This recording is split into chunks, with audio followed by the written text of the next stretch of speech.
Alô, vadiko. Magnino manao bebe? Tsy zegny fa nintsika vita.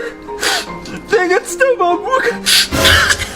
Ala, vitan'ankory vadiko? Vita vaky fiaragna antsika. Antsika tsy fanaraka. Za tsy tampijaly anao. Ary zaho tsy tampijaly tegna anao.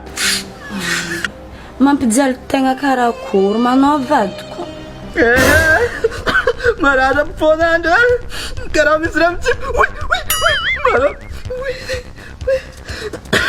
Tegna ankory feky zaka ialanao vadiko. Za mijely mara tamagnaby. Za io ko mba tsy mafy. Marara mpona misy raha mikarakaraka zika amin'ny tenda. Marara. Vadiko. Sakinao volagna raha magnanjegny. Anao maramolo za. Tsy haiko za faty malomitsika ro fa grave raha tindra.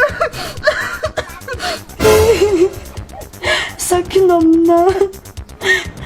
Vadiko marara aminao, marara aminao. Volagna aminazy viloma anao. Zegny vitantsika ro viloma.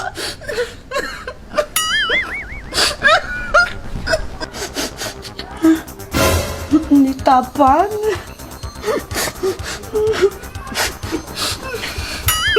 Akory vita edy zinke anao fa nagnaniala koa tamigny mbola tady hevitra andehanana agny ndraiky fô.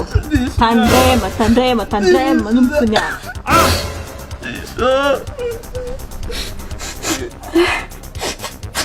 Manika sakiny taminapa. Ino mirasa? Ino mirasaka? Izy edy misy kamaradiko zay nanko vola fa dila fa ela ka izy niany nagname promesse zagna nagname vola. Or za ke fa dila misy raha masetry za amina vola izy ke aminjay mitantara fô nay zegny tragnonazy. Tsisy raha azonahy raiky malahelo baka za. Veriky raha lafa.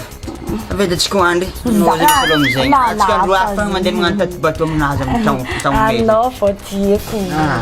Solo takaloko anao. Iminaky davay tegna botra anazy.